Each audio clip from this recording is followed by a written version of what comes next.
Una vez más, bienvenidos a nuestro ministerio, la Iglesia Sencilla en Casa, y bienvenidos a nuestra transmisión, Beneficios y Bendiciones de la Iglesia Sencilla en Casa. Para esta oportunidad vamos a hacer la segunda parte del tema que habíamos visto en la presentación anterior, la cual se titulaba La Mesa del Señor o la Cena del Señor o la Mesa del Señor. Entonces, para hoy vamos a ver la segunda parte que lleva como título La Santa Cena o la Mesa del Señor. Y esta segunda parte está basada en el texto que frecuentemente es usado para celebrar esta, vamos a decir, Eucaristía o esta Cena del Señor o este rito o esta Santa Cena o esta cena de comunión, de diferentes formas se le llama. Y me refiero a la epístola de Primera de Corintios, capítulo 11. Y el apóstol Pablo, cuando escribe la epístola a Primera de Corintios 11, en ese tiempo él ya había fundado 4 iglesias en Corinto. Y en una de esas iglesias es la que se presenta un problema acerca de la mesa del Señor. Y el concepto que usa Pablo es el mismo contexto que usó el Señor Jesús, el cual veíamos en la presentación anterior.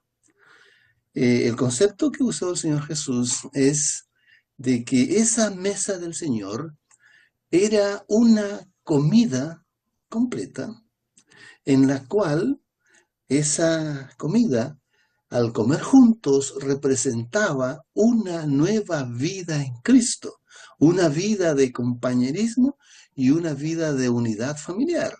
Y es en este contexto que el apóstol Pablo habla en Primera de Corintios 11, cuando habla acerca de la mesa del Señor, que allí en ese capítulo está bajo el encabezado de la cena del Señor. Entonces, Pablo hace un llamado de atención debido a que allí habían ciertos abusos que estaba pasando en esa pequeña comunidad cristiana. Y Pablo le da un nombre a esos abusos, la cual él le llama comer esa cena de camaradería cristiana, esa cena de comunidad familiar, esa cena de una nueva vida en Cristo. Pablo a esos abusos le da el nombre de comer indignamente. Y hoy vamos a ver qué es lo que significa comer indignamente. Entonces, vamos a leer Primera de Corintios 11, 20 al 21. Dice así: de manera que cuando os juntáis, cuando os reunís en uno, esto no es comer la cena del Señor, porque cada uno se anticipa al otro para comer su propia cena.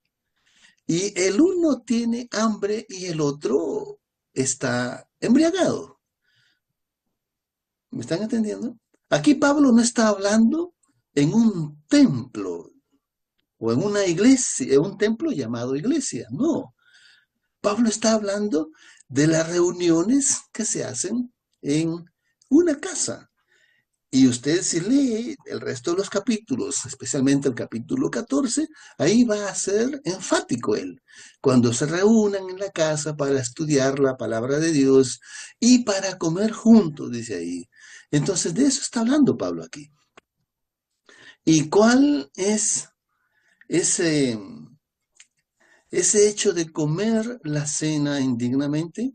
Es la glotonería y el favoritismo. Porque en esa reunión, cada uno traía su comida y esperaban estar todos reunidos, todos juntos, y luego, pues todos compartían esa comida.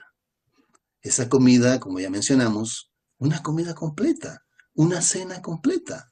Era una comida en la cual celebraban esa nueva vida en Cristo, esa vida de comunión, esa vida de comunidad como familia. Entonces, lo que pasaba allí es que algunos pues eran impacientes y como era que ellos habían llevado su comida y no la querían compartir, entonces se la comían ellos adelantado. Y algo otros pues eh, llevaban el jugo de la vid para tomar, pero en algunos casos, como aquí lo menciona, pues ese jugo de la vid era fermentado y entonces pues se embriagaban. Ese era el problema que pasaba en esta iglesia en Corinto. Entonces, vuelvo a repetir, a esa actitud Pablo le llama el comer la cena indignamente, es decir, la glotonería, el favoritismo. En la presentación anterior veíamos que la cena que compartió el Señor Jesús era con el propósito de darnos esas lecciones de que nosotros al reunirnos para comer esa comida eh, real, esa comida completa, pues que nosotros recordáramos que así como nos alimentamos físicamente de esa comida, también nos alimentamos del pan de vida que es Cristo, del pan vivo que descendió del cielo. Y ese pan vivo es la palabra del Señor. Entonces, el otro mensaje era que la iglesia pues tenía que agradecer a Dios por los alimentos porque Él es el creador de los alimentos. Él es el que nos sustenta a nosotros para que podamos vivir en nuestra vida cotidiana. Y así como nosotros somos sustentados por ese alimento físico, de la misma manera en la vida espiritual necesitamos ser sustentados con ese alimento espiritual que es la palabra de Dios, que es el pan vivo que descendió del cielo. Entonces, estas son palabras, ¿ok?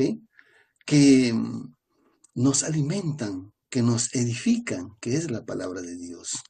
Y sigamos leyendo en el versículo 22, lo que Pablo aquí encara este problema. Dice, ¿qué? ¿No tenéis casas en que comáis y bebáis? ¿O menospreciáis la iglesia de Dios y avergonzáis a los que no tienen? ¿Qué os diré? ¿Os alabaré en esto? No, os alabo. Recuerden nuevamente que Pablo está hablando aquí del abuso de esa comida, del abuso de esa cena. La gente se reunía para comer por comer. La gente se reunía por glotonería. La gente se reunía para hacer alarde de que ellos tenían y de que ellos comían una buena comida y hacían pasar vergüenza y hambre a los hermanos pobres, a los hermanos que a veces no llevaban y por lo tanto se quedaban de hambre. Entonces, eso es lo que Pablo está aquí corrigiendo en este capítulo 11 del libro de Primera de Corintios. Pablo advierte, ¿ok?, que esta comida de la mesa del Señor es una comida de una cena, de una nueva vida en Cristo, de una vida de compañerismo, de una vida familiar. Y que estos hermanos de Corintio la estaban haciendo de una manera inapropiada. Entonces, ya mencioné un punto, que comer la cena indignamente era pues esa glotonería. Y vamos a ver otro punto más. Dice versículos 27, 28 y 29. De manera que cualquiera que comiere este pan o bebiere esta copa del Señor indignamente, será culpado del cuerpo y de la sangre de Cristo. Por lo tanto, examínese cada uno a sí mismo, y así coma de aquel pan y beba de aquella copa. Porque el que come y bebe indignamente, condenación come y bebe para sí, no discerniendo el cuerpo de Cristo. Pablo de nuevo advierte que aquellos que comen su propia comida primero, lo cual se suponía que deberían compartir, como cualquier comida estaban compartiendo.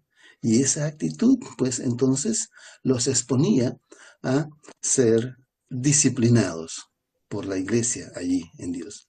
Pablo finalmente da la solución.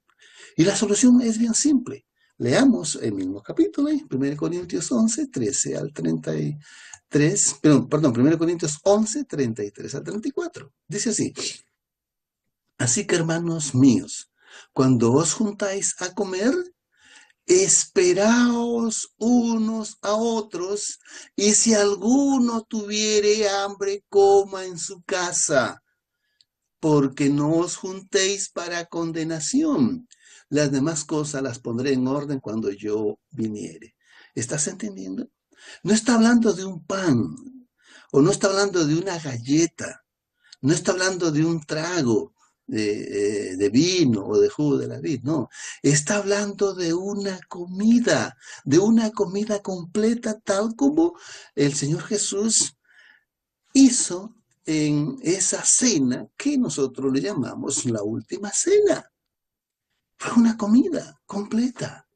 Entonces Pablo dice, si usted tiene tanta hambre y ve que no va a poder resistir el hambre mientras lleguen los demás hermanos en la reunión, pues entonces primero en su casa coma, sáciese, coma bien. Y cuando llegue a la reunión, entonces usted ya no va a pasar hambre y va a esperar con calma a los demás. ¿Están entendiendo? Entonces el segundo problema aquí es la desconsideración a los demás hermanos, la falta de respeto a los demás hermanos, de no esperarlos para comer juntos. Si alguno estaba tan hambriento que no podía esperar a los otros, debía comer algo en su casa antes de llegar a la reunión, en aquella casa donde se celebraba esa reunión de la iglesia en las casas. Aquellos que llegaban primero a la reunión deberían esperar a los que llegaban tarde para comer juntos, para disfrutar de esa mesa del Señor, que es la comida de la nueva vida en Cristo, la comida de vida de compañerismo y la comida de vida familiar. Es este contexto que el Señor Jesús cenó con sus discípulos aquella noche antes de ser entregado, y este es el mismo concepto que el apóstol Pablo recoge. Pero en esta iglesia de Corinto, como habíamos dicho, habían llegado a un extremo y habían desvirtuado esto.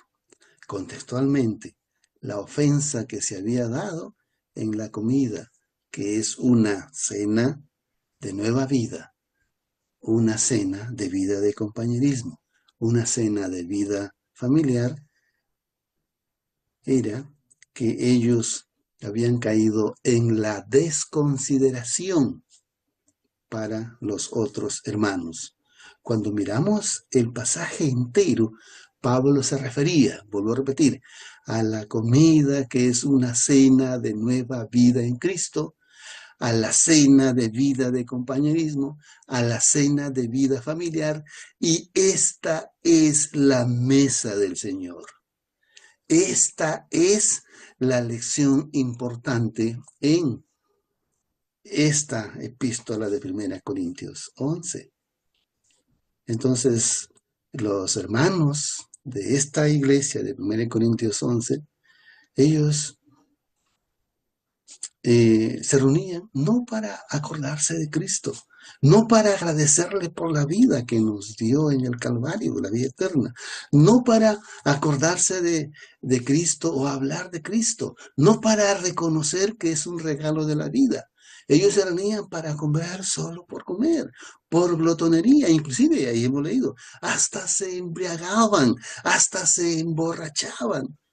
Entonces, dígame usted, ¿de qué ritual sacrosanto nos está hablando ahí? No, no hay nada sacrosanto, nada. No habla de un pedazo de galleta, no, está hablando de comida. Pero la religiosidad del templo, la cristiandad de hoy, ha desvirtuado totalmente esto. Y desgraciadamente usan este pasaje de 1 Corintios 11 para decir que esto es lo que Pablo enseña de lo que aprendió de Jesucristo. Y enseñan totalmente lo contrario a lo que acabamos de explicar. Entonces, apreciado hermano, apreciada hermana, no existe Santa Cena, no existe Cena del Señor, no existe cena de comunión, no existe Eucaristía. Lo que existe es la mesa del Señor, que es una comida, ¿ok? De una nueva vida en Cristo. La mesa del Señor en la cual existe una comida de vida de compañerismo. La mesa del Señor es una vida de comida de una unidad familiar. Que el Señor te bendiga, que el Señor te ayude para que puedas tú entender estos contextos, estos conceptos, y no te dejes engañar más. Y si tú estás descubriendo este mensaje dentro de su contexto, es tiempo de que seas sincero con el Señor y puedas tomar esas decisiones que te ayuden en tu edificación espiritual.